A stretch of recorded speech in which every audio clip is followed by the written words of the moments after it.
اعوذ باللہ من الشیطان الرجیم، بسم اللہ الرحمن الرحیم۔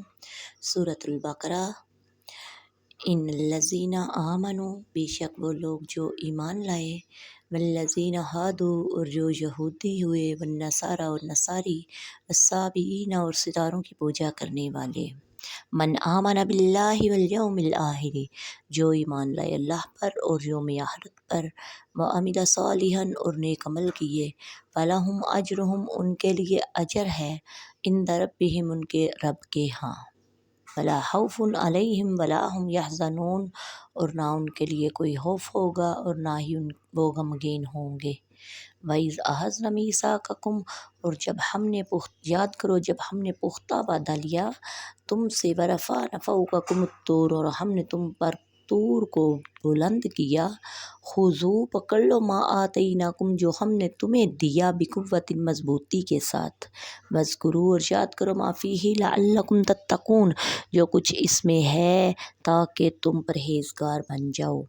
ثُمَّ تَوَلَّيْتُمْ، پھر تم نے منہ پھیر لیا اس سے، من بعد ذالک، اس کے بعد، فلولا فضل اللہ علیکم ورحمتہ، اگر اللہ کا فضل عظیم اور رحمت تم پر نہ ہوتی، لکنتم من الخاسرین، تو تم نقصان اٹھانے والوں میں سے ہو جاتے۔ وَلَقَدْ عَلِمْتُمُ الَّذِينَ اعْتَدَوْا، اور تم جانتے ہو کہ تم میں سے کچھ لوگوں نے زیادتی کی، منکم فی السبت، ہفتے کے دن کے بارے میں، فقلنا لہم، تو ہم نے ان کو کہا، کونوا قردۃ، کہ بندر بن جاؤ، خاسئین، دھتکارے ہوئے، فجعلناھا، تو ہم نے بنا دیا، نکالا لما بین یدیھا، اس واقعے کو اگلوں کے لیے، وما خلفھا، اور پچھلوں کے لیے عبرت بنا دیا، وموعظۃ للمتقین، اور پرہیزگاروں کے لیے نصیحت بنا دیا۔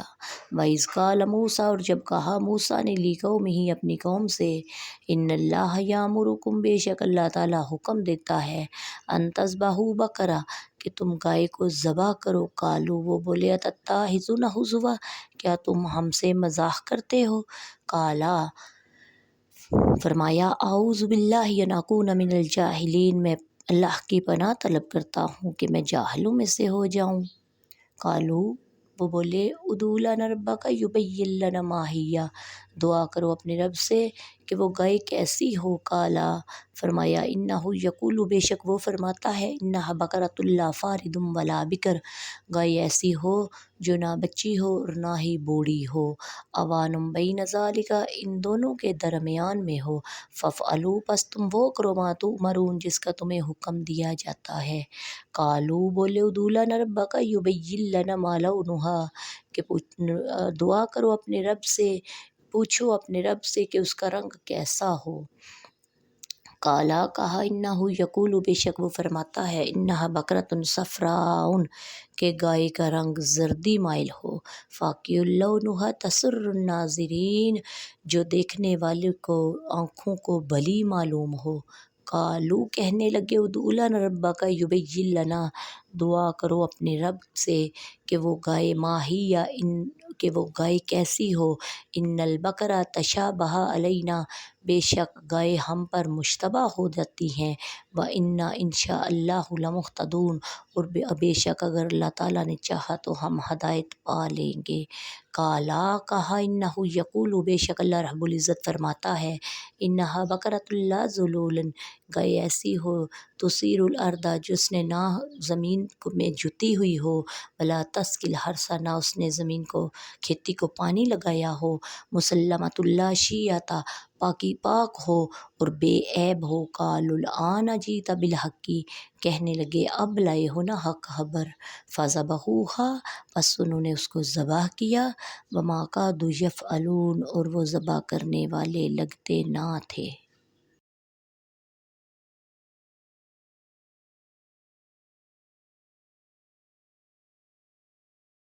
بسم اللہ الرحمن الرحیم۔ تفسیر سورۃ البقرہ کی آیت نمبر 62 اور 63 کی۔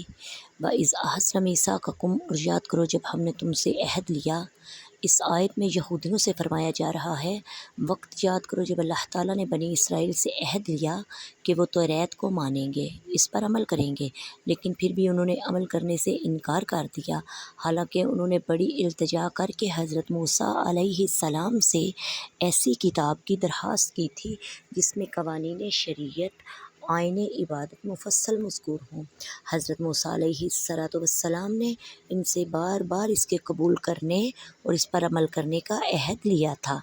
جب وہ کتاب عطا ہوئی تو انہوں نے اسے قبول کرنے سے انکار کر دیا اور عہد پورا نہ کیا۔ جب بنی اسرائیل نے اللہ تعالیٰ سے کیا ہوا عہد توڑا تو حضرت جبرائیل امین نے اللہ تعالیٰ کے حکم سے طور پہاڑ کو اٹھا کر ان کے سروں پر ہوا میں معلق کر دیا۔ حضرت موسیٰ علیہ السلام نے ان سے فرمایا، تم یا تو عہد قبول کرو ورنہ پہاڑ تم پر گرا دیا جائے گا اور تم پھر سارے کچلے جاؤ گے۔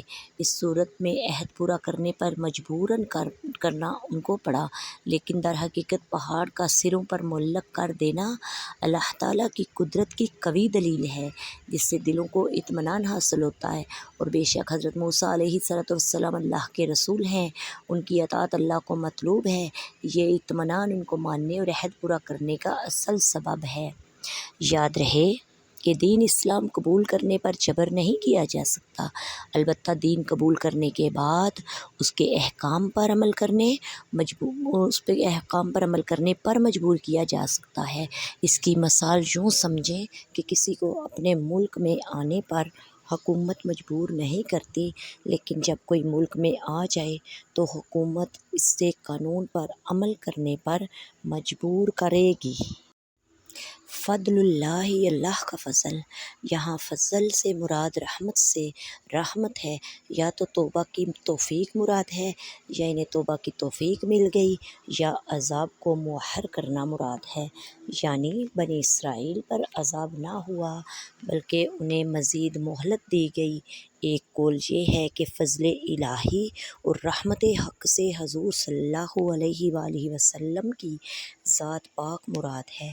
معنی یہ ہے کہ اگر تمہیں ختم المرسلین صلی اللہ علیہ وآلہ وسلم کے وجود کی دولت نہ ملتی، آپ صلی اللہ علیہ وسلم کی ہدایت نصیب نہ ہوتی، تو تمہارا انجام ہلاک و خسران ہوتا۔ اس سے معلوم ہوا کہ حضور اقدس صلی اللہ علیہ وآلہ وسلم مخلوق پر اللہ کا فضل بھی ہیں اور رحمت بھی ہیں۔ الذین اعتدوا، جنہوں نے سرکشی کی۔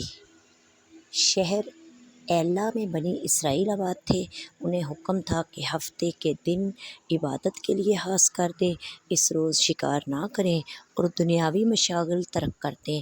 ان کے ایک گروہ نے یہ چال چلی کہ وہ جمعہ کے دن شام کے وقت دریا کے کنارے بہت سے گڑھے کھودتے اور ہفتہ کے دن ان گڑھوں تک نالیاں بناتے، جس کے ذریعے پانی کے ساتھ آ کر مچھلیاں گڑھوں میں گر جاتی، اور اتوار کے دن انہیں نکالتے اور کہتے ہم تو مچھلی کو ہفتے کے دن نہیں نکالتے۔ یہ کہہ کر اپنے دل کو تسلی دے لیتے۔ 40 یا 70 سال تک ان کا یہی عمل رہا، اور جب حضرت داؤد علیہ السلام کی نبوت کا زمانہ آیا تو آپ علیہ السلام نے انہیں اس سے منع کیا اور فرمایا قید کرنا ہی شکار ہے جو تم ہفتے کو کر رہے ہو۔ جب وہ باز نہ آئے تو آپ علیہ السلام نے ان پر لعنت فرمائی۔ اللہ تعالیٰ نے انہیں بندروں کی شکل میں مسخ کر دیا۔ بعض مفسرین نے فرمایا کہ نوجوان بندروں کی شکل میں اور بوڑھے خنزیروں کی شکل میں مسخ ہوئے۔ ان کی عقل اور حواس تو باقی رہے، مگر قوت گویائی زائل ہو گئی اور بدنوں سے بدبو نکلنے لگی۔ وہ اپنے اس حال پر روتے رہے یہاں تک کہ 3 دن میں سب ہلاک ہو گئے، ان کی نسل باقی نہ رہی، اور یہ لوگ 70,000 کے قریب تھے۔ وَإِذْ قَالَ مُوسَىٰ، اور جب موسیٰ نے فرمایا۔ ان آیات میں یہودیوں کو یہ واقعہ یاد کرایا جا رہا ہے۔ اس کا خلاصہ یہ ہے کہ بنی اسرائیل میں ایک مالدار شخص عامل کو اس کے عزیز نے خفیہ طور پر قتل کر کے دوسرے محلہ میں ڈال دیا تاکہ اس کی میراث بھی لے لے اور خون بہا بھی، اور پھر دعویٰ کر دیا کہ مجھے خون بہا دلوایا جائے۔ قاتل کا پتہ نہ چلتا تھا۔ وہاں کے لوگوں نے حضرت موسیٰ علیہ السلام سے درخواست کی کہ آپ دعا فرمائیں کہ اللہ رب تعالیٰ حقیقت حال ظاہر فرما دے۔ اس پر حکم ہوا، ایک گائے ذبح کرو، اس کا کوئی حصہ مقتول کے جسم کو مارو، وہ زندہ ہو کر قاتل کے بارے میں بتا دے گا۔ لوگوں نے حیرانی سے کہا، کیا آپ علیہ السلام ہم سے مذاق کر رہے ہیں؟ کیونکہ مقتول کا حال معلوم ہونے اور گائے کے ذبح کرنے میں کوئی مناسبت معلوم نہیں ہوتی۔ اس پر حضرت موسیٰ علیہ السلام نے جواب دیا، میں اس بات سے اللہ کی پناہ مانگتا ہوں کہ میں مذاق کرنے والے جاہلوں میں سے ہو جاؤں۔ جب بنی اسرائیل نے سمجھ لیا کہ گائے کا ذبح کرنا مذاق نہیں بلکہ باقاعدہ حکم ہے تو انہوں نے حضرت موسیٰ علیہ السلام سے اس کے اوصاف دریافت کیے۔ بار بار سوال کر کے وہ لوگ قیدیں بڑھاتے تھے اور بلاخر یہ حکم ہوا کہ ایسی گائے ذبح کرو جو نہ بوڑھی ہو نہ بہت کم عمر بلکہ درمیانی عمر کی ہو، بدن پر کوئی داغ نہ ہو، ایک ہی رنگ کی ہو، رنگ آنکھوں کو بھانے والا ہو، اس گائے نے کبھی کھیتی باڑی نہ کی ہو، نہ کبھی کسی کھیتی کو پانی دیا ہو۔ آخری سوال میں انہوں نے کہا، اب ہم انشاءاللہ راہ ہدایت پا لیں گے۔ بہرحال سب کچھ طے ہو گیا، ان کی تسلی ہو گئی۔ ان کے اطراف میں ایک ایسی صرف ایک گائے تھی جس کا حال یہ تھا کہ بنی اسرائیل میں ایک صالح شخص تھے، ان کا ایک چھوٹا سا بچہ تھا اور اس کے پاس ایک گائے کے بچے کے علاوہ کچھ نہ رہا۔ انہوں نے اس کی گردن پر مہر لگا کر اللہ کے نام پر چھوڑ دیا اور بارگاہ حق میں عرض کی، یا رب عز و جل، میں اس بچیا کو اس کے فرزند کے لیے تیرے پاس ودیعت رکھتا ہوں تاکہ جب یہ فرزند بڑا ہو تو اس کے کام آئے۔ اس نیک شخص کا تو انتقال ہو گیا، لیکن وہ بچیا جنگل میں اللہ تعالیٰ کی حفاظت میں پرورش پاتی رہی۔ یہ لڑکا جب بڑا ہوا تو بڑا صالح و متقی بنا اور ماں کا فرما بردار تھا۔ ایک دن اس کی والدہ نے کہا، اے نور نظر، تیرے باپ نے تیرے لیے فلاں جنگل میں خدا کے نام پر ایک بچیا چھوڑی تھی، اب وہ جوان ہو گئی ہوگی، اللہ تعالیٰ سے دعا کرو کہ وہ تجھے عطا فرمائے، تو اسے جنگل سے لے آ۔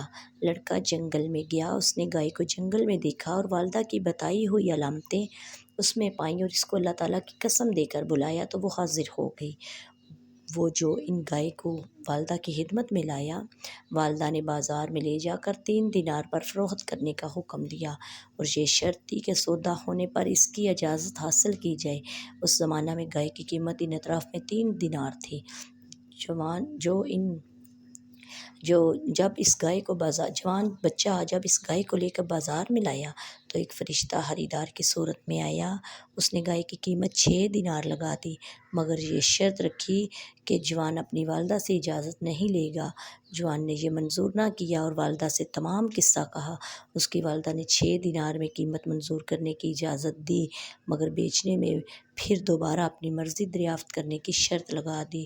پھر وہ بچہ بازار میں آیا، اس مرتبہ فرشتے نے 12 دینار قیمت لگائی اور کہا، والدہ کی اجازت پر موقوف نہ رکھو۔